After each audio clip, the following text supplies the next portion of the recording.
Hey Soblev, have you seen the... Uh-oh, sad alert. What's got you looking so down? Ahoy. I spent my whole life being a Mortal Kombat fanatic. All the love I've given to the series, and it does this to me. It took away my home. Soblev. With anything that you love, there's always gonna be tough times. Times when you question if you even love it anymore. And this applies to all aspects of life. What's your point? My point is that during turbulent times, it's important to remember why you loved something in the first place and focus on that. Mortal Kombat 4!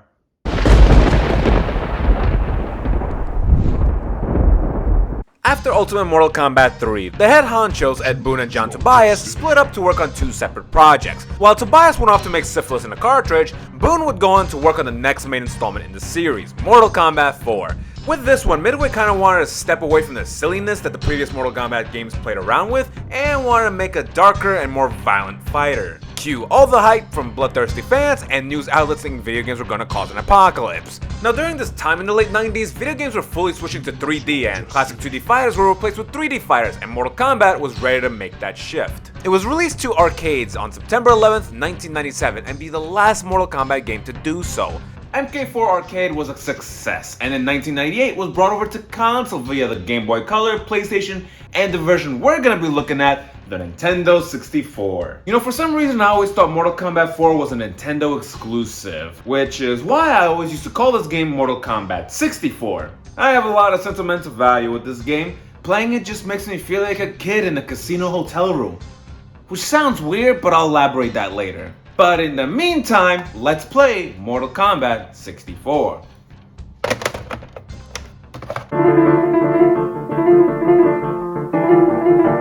The story of Mortal Kombat 4 is that the fallen elder god Shinnok has returned after Quan Chi freed him from the Netherrealm after somebody, because it had to be somebody, it wasn't me, defeated them in ammonia in a cartridge. Well, he is back now, and it is up to Raiden with an eye now and his ensemble to stop him. Let's look at the roster, and I, as somebody who loves this game to death, can be unbiased to just look at the roster and say that this isn't that great. We now have 15 playable characters, down from the 23 we had in Ultimate MK3, which isn't the issue. I'm very much a quality over quantity person. The issue is the new characters aren't great. Let's break it down. Of the 15, 8 are returning regulars. Liu Kang, Scorpion, Sub-Zero, Sonya, Jax, Raiden with an eye, Reptile who kinda looks like Cell, and Johnny Cage who's alive now, I guess. 3 characters that make their playable debut but first appeared in Arthritis in a cartridge include the Wind God Fujin, who has a contrived moveset and I never really cared to play as him, Quan Chi, another evil sorcerer who is Shinnok's right-hand man, and Shinnok went from being the final boss, apparently in Chlamydia in a cartridge, to being the final boss here. And I gotta say, I don't give a damn about Shinnok. The fact that he's the final boss but also playable takes away a ton of mystique from him. Also, he doesn't even have his own moves. His gimmick is being able to copy others' abilities, kind of like Shang Tsung. But Shang Tsung had his own moves to use at least. And I hate how he also hogs the best fatalities in the game to himself. And the 4 characters making their full-on debut include Kai, a Shaolin monk whose gimmick is that half his special moves are him doing handstands, Jarek, a member of the Black Dragon who has Kano's laser eyes but doesn't have the Kano laser eye, Raiko, a Burgundy ninja who's a general in Shinnok's army, and his ninja gimmick isn't fire, ice, or water, but it's instead just ninja. And lastly, Tanya, an assassin from Medenya who betrays her homeland and joins Shinnok. Now, I don't remember why, but I recall as a kid having a crush on her.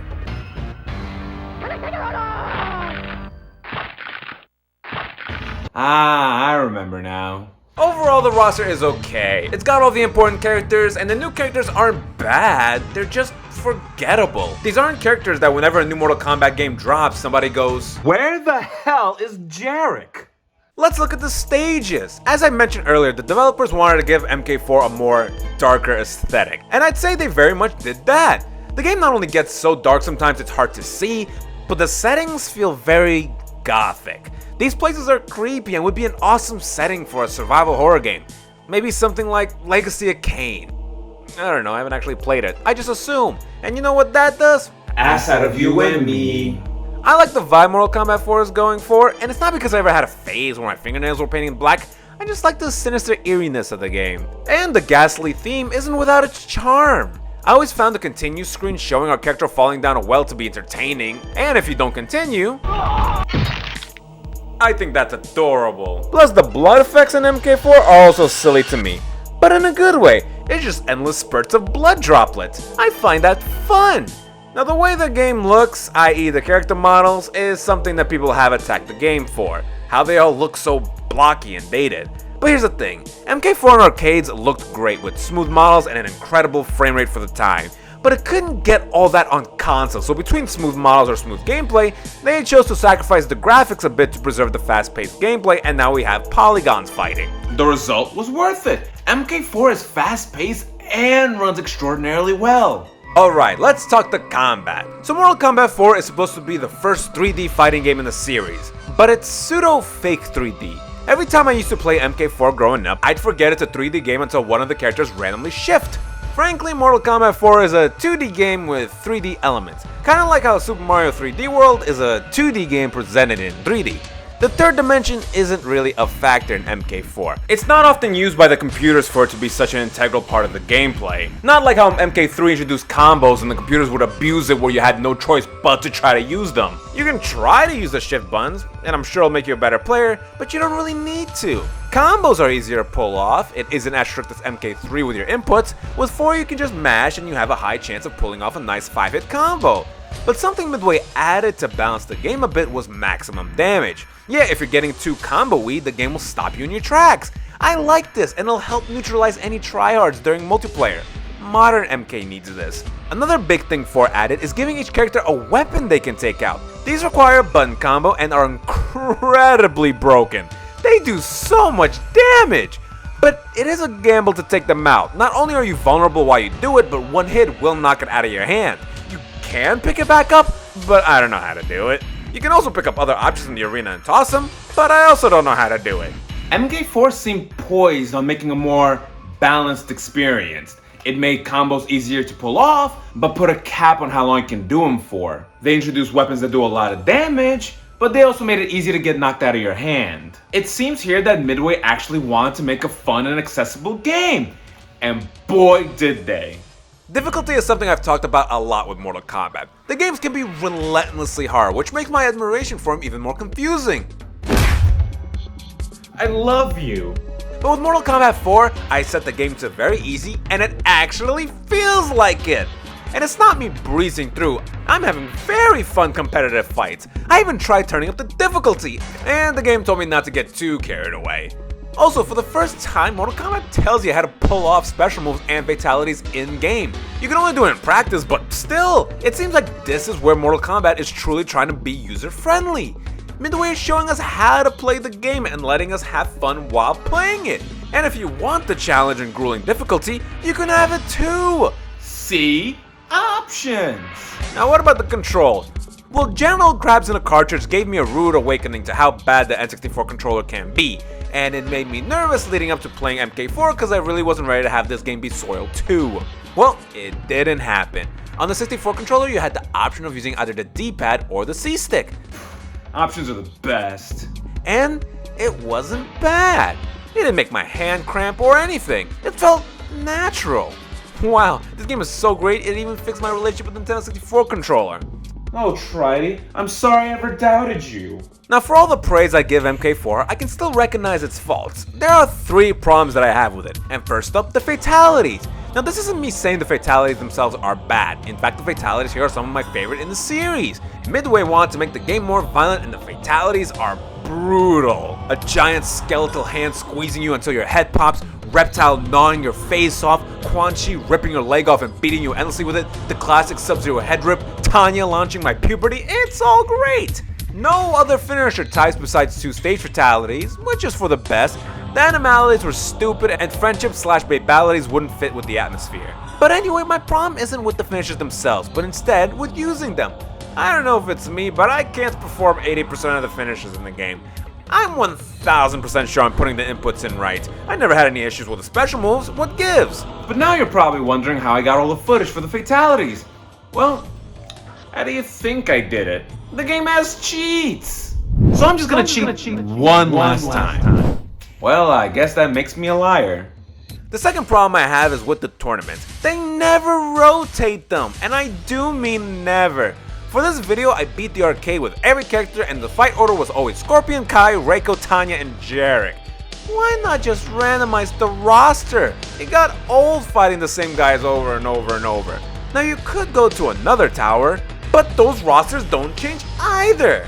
My last problem is the final boss. The sub-boss of the game is once again Goro, and it's great to see him again. He's a bit slimmed down, but nonetheless a punishing force of nature who has a move that straight up removes half your health. He's a challenge, but very much beatable. And then we get Shinnok, and it's so underwhelming. He's not much of a boss, he has no added health, no extra damage to his attacks, it's just any other fight. It's a bit of a flaccid way to end the campaign, but it gets more than made up for with the endings. The endings in MK4 are all animated videos, something Mortal Kombat hasn't done again to this date. And these videos are the definition of it's so bad it's good. The jerky animations compiled with cheesy and contrived dialogue made them a glorious watch.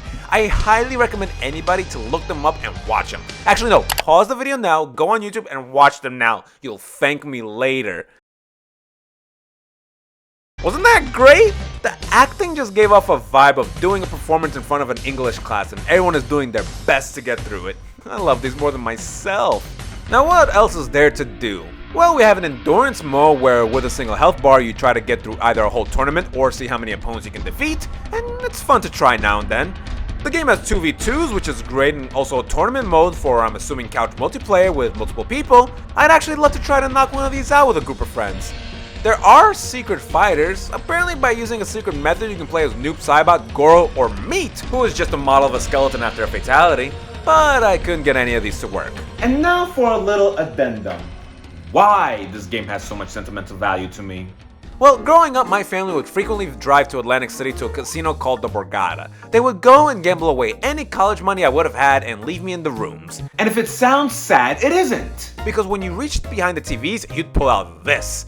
Oh man, the in-room gaming. For $9 an hour, you had a library of Nintendo 64 games to play. And it was these trips to Atlantic City that introduced me to games like Mario 64, Mario Kart, Ocarina of Time, Majora's Mask, F-Zero, Virtual Chess, and Mortal Kombat 4. I didn't own a 64 of my own when I was growing up, but it was still my childhood console because of how frequently my family visited the AC. And I know saying a casino is one of my childhood homes might sound sad, but it's not. Endless classic video games and room service pizza, it was every kid's dream. Which is why it always broke my heart when they discontinued the in-room gaming. Probably because they wanted to discourage parents from leaving their kids in the rooms while they went to go gamble. But moral of the story is, that's why whenever I play Nintendo 64 games, it's my happy place. It takes me back to the easiest time of my life. Mortal Kombat 4 was a big part of that bundle. It's not only because of the nostalgia factor, it's just a very well made fighter. But it had its critics. The new characters aren't anything special and the graphics and dark atmosphere might not have been for everyone. But it was for me. Now I do also have plenty of nostalgia for Mortal Kombat 2, but that game was a pain to play sometimes. Mortal Kombat 4 on the other hand, is both nostalgic and a blast to play. It's probably my second favorite Mortal Kombat game. But Mortal Kombat 4 doesn't stop there, because 1 year later we got an updated version of MK4 titled Mortal Kombat Gold. One problem though, it was exclusive to the Sega Dreamcast, and I don't have one of those. Hey Velbos, you wouldn't happen to have a Dreamcast on you, do you? I do actually. Great!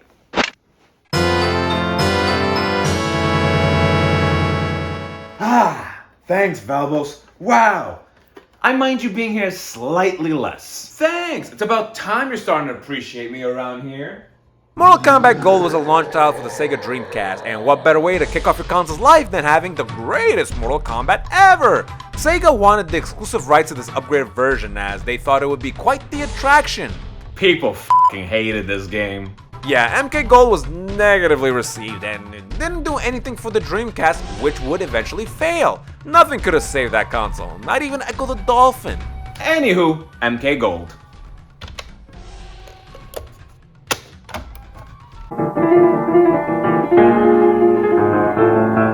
So with MK Gold, the graphics are much more faithful to the arcade version, which is why people hated it, since at that point the visuals were already starting to look outdated.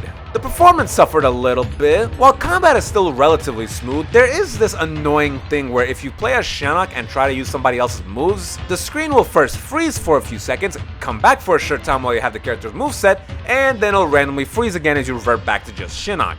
Even more reason for me not to care about him. The game would also start to bug out a bit sometimes and even freeze, and character models wouldn't load properly, and oh boy. Mortal Kombat Gold initially came on a gold disc, but after all the complaints from consumers, Midway would re-release the game on a red disc that patches and fixes some of the issues. Crap, what disc do I have? Damn it. Alright, so all we're left with is a game that looks outdated and runs worse. But what's new? Well, the biggest selling point was a jumble of new characters to play as. We got Kitana, Kung Lao, Baraka, Cyrax, and Melina. However, you can also unlock a few extra characters with an easier method and get Sector, Goro, and Noob Saibot. Kinda. All these characters are nice to have, though some have very, very broken moves. I do, however, love that Cyrax's weapon is a freaking lightsaber. And speaking of weapons, we can now choose which weapon we want our characters to have. It's a nice feature. Now we do also have new stages, but the new stages are all just 3D versions of stages from Ultimate Mortal Kombat 3. Now this does contribute to making it feel like Mortal Kombat Gold doesn't really add new stuff, it instead just takes things from the last Mortal Kombat game and 3Ds it up to have it here. The endings are also jazzed up, they are now presented to us less like a class presentation and now more like a student film project. The cinematics are still the best part of the game, and I still love them more than myself, and I really like the endings the new characters got. But does Mortal Kombat Gold at least solve the problems I had with Mortal Kombat 4? Well, the bosses are unchanged. Shinnok is still a pushover, and thankfully you'll probably end up beating him before he tries to adopt another moveset, and Goro looks less anorexic. With the tournaments, yeah, the game still does not rotate the rosters. You'd think it's not a hard fix! And the fatalities? I don't know, I use cheats again. I'm shameless at this point. Though I was disappointed that the new characters just got their old fatalities, and some of them look janky. There's also one other problem. The console you're playing it on. Well, okay, it's less about the actual console and more like the controller you're playing it on. The Dreamcast controller has got to be the worst video game controller I have ever put in my hands. See, now that the Nintendo 64 controller and I have kissed and made up, this is my new punching bag. And it is so god-awful ugly, it needs to be shamed anytime I walk by it. Just holding it too caused my hands to just do this.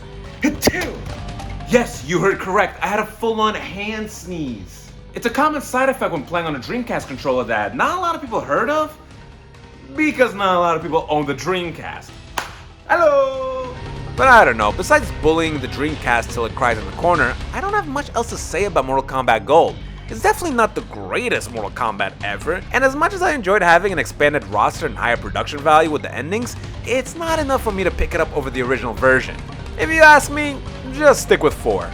Well, that is Mortal Kombat 4. It is one of the most valuable games to my heart, and still a banger of a play. But not everyone will agree. Some people think the game looks terrible and that the dark atmosphere is off-putting, and that's totally fine. The thing about the Dark Age of Mortal Kombat isn't that all the games are necessarily bad. Some of them can very well be good, but some of them are bad.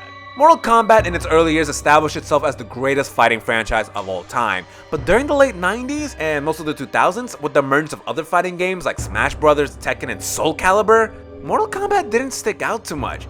Even Street Fighter made a comeback, with 4 probably being the best fighting game of the decade in the 2000s. But with all the MK games in this time period, it still had its fans. Even though they didn't meet the high standard the franchise set, everyone has their favorite from this time. I know I have mine. Well, I'm glad to see you're feeling better. I am. Thanks for reminding me of my love for the franchise. I feel so rejuvenated. I could almost tackle the next Mortal Kombat game. Maybe hold off on that. Plus, you need to stop putting this off. Oh yeah, I guess it's time to do this. Did you paint your fingernails?